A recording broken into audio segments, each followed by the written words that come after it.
Hey, it's Betty Penny, and I'm here with a card showcase. And these cards were all made with digital prints that I ordered off Etsy from various sellers. So we'll start here with Harry Potter.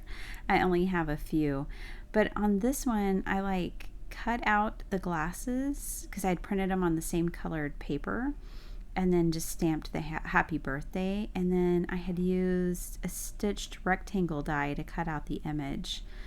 And on this one, I mean, the image was just so beautiful. It was really pretty simple, just putting a sentiment on it. On this one, I took the envelope and folded it so that it looks like an actual envelope is on the card, and then just added a cool piece on the inside. And then I used a die on this one as well, and then added a sentiment. Kept the inside really basic. And I just love it. I used a wonky stitch die as well.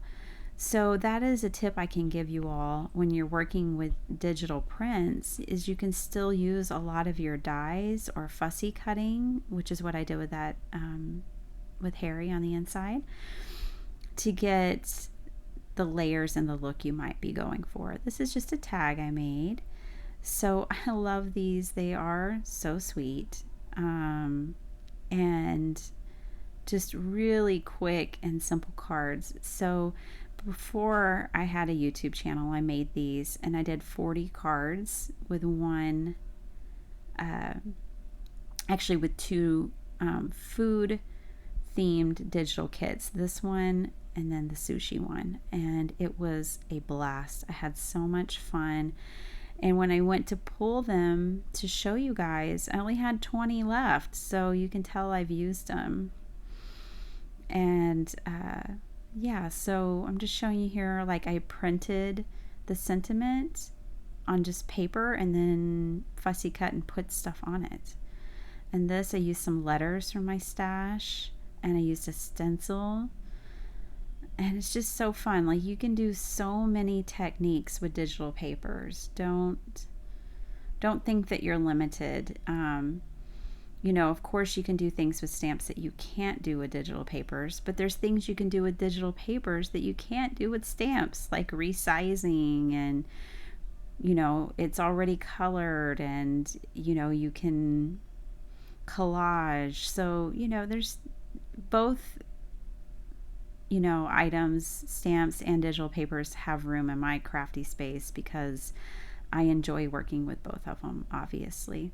This one I used vellum, and I put some gloss on that center for that tuna just to make it shiny.